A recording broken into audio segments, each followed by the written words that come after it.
Katxalinek ziria sartu zion deabruari. Manes, gizagaixoa zen, bai. Manesek seme-alaba pila zituen, batzutan kopuruare ahaztu egiten zitzaion. Katxalini bere emazteari kopurua zitzaion hasten, bazekien zenbat seme-alaba zeuzkan.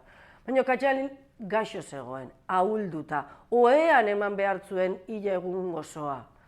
Manesek lan asko egin behar zuen, gau eta egun lan eta lan. Eta hala ere, seme-alabak goze egoteko denbora gehien, eta behar bezala jantzita joateko ere aukerarik ez izateko. Eta Katxalin gaixo.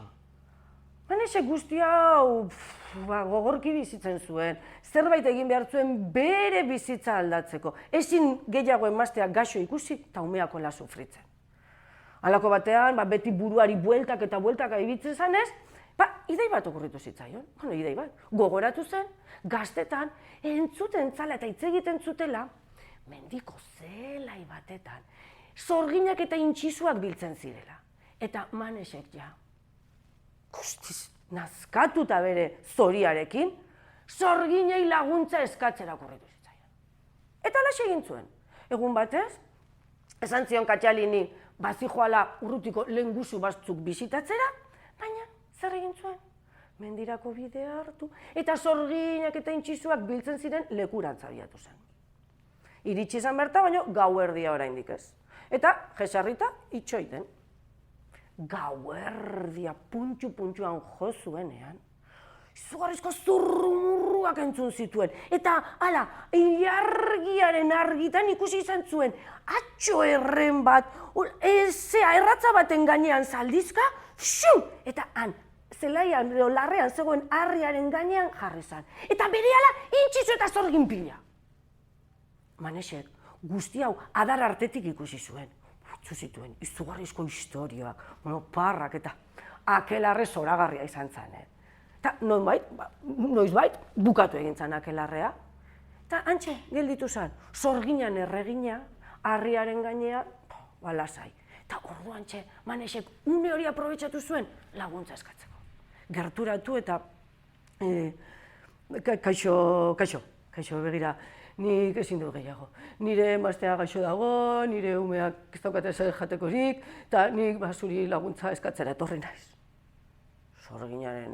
Zorginen erreginak, hola ikusita, lagunduko zaitut.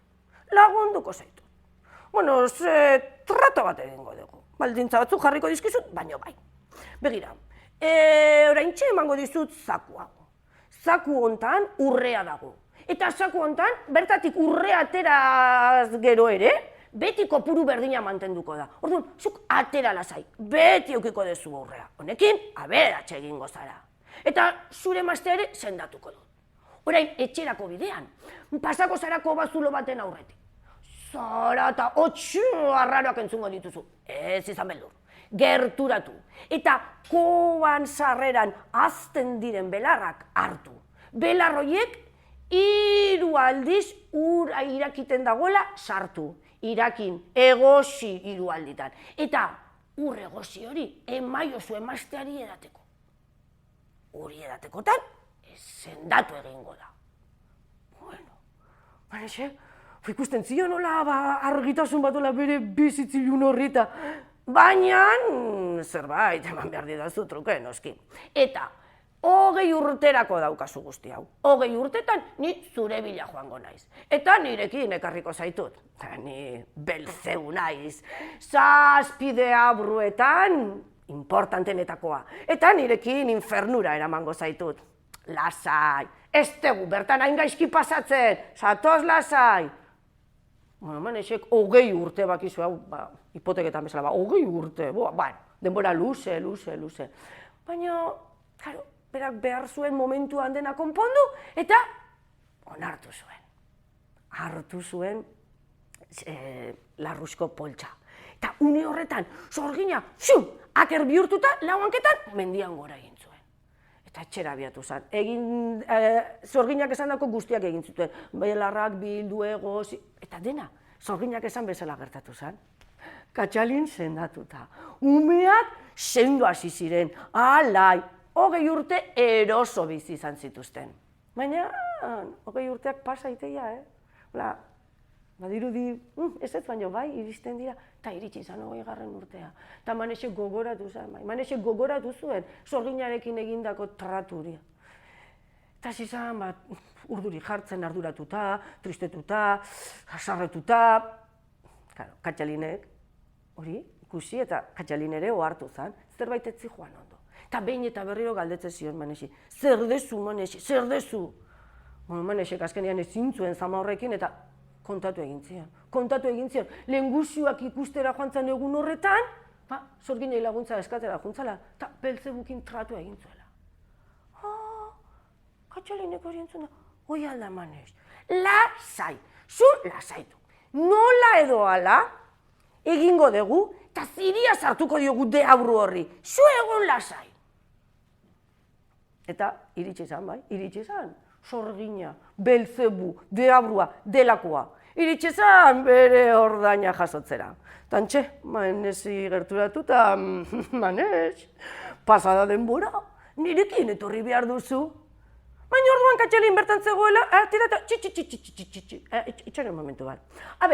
Etxe honetan biak gaude, hemen tratu guztiak bion artean erabaketzen ditugu, eta Manexek zukin egindako tratu horrek ez dauka baliorik, zen nik zerbait esan aldet.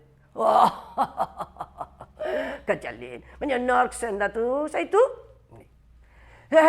Zeini esker izan zehazu hola da beratx? Neri esker. Tratuan zuk ondo aprobetxatu dezu ba? Bai, horre ere arrazoia dezu, bueno egia da. Ezin dut ez zer egin, zuk Manex eramateko, bai, eramantzazu, ezin dut hori galerazi. Baina, begira, guk egunak daukagu antolatuta, hola bion artean iteitugu etxeko lanak, eta orduan, utzi jozu ez itxaron, Manexek bere lanak bukatu arte, eta gero ja eman, zen platerra garbitu behar ditu, erratza pasa behar du, eta hoeak egin behar ditu. Orduan, hori egindakoan, jazta, hartu eta eraman. Baina, hemen zauden bitartean, Belzebu zerbait egin nahi aldezu, hola, denbora pasatzen. Mira, hori kontatzen, zeatik ez, hemen hola ezertan egon beharrean, katzuta lagunduko izuet. Katxalinek bi ahari larru, bata beltza eta bestea txuria eman zizkion. Begira, sua zerrekara eta garbitu larru hauek. Txuria, garbitu ondo, eta beltza ere garbitu ondo, eta biak txuri-txuri nahi ditut. Hoi besteik ez bada. Eta deabruak hartu zituen larruak errekara jo zuen, hori tita batean bukatuko zuelakoan. Tantxas izan, tita, larrua eragin sendo eragiten, eta bai, larru txuriak gero eta txuriagoa.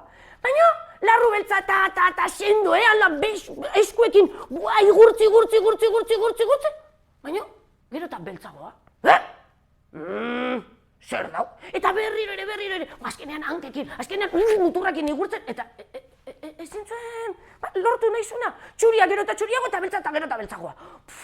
Denbora luze eman zuenan, deabruak, bilarrukin, eta azkenerako hartu zituen bilarruak, sartu zan etxera eta, beira Katxalin, tori hemen zure larruak, eta gelditu zure larruekin, eta zure senarrarekin. Denbora pila galdu dut hemen, jende gehiago eramateko neukan, eta hemen txeman dut gaur eguna. Begira, ez dut zuekin ezer jakin nahi, total, talde egin zuen. Egun hartatik aurrera, Manexek eta Katxalinek ez zuten inoiz gehiago Belzeburen berririk izan.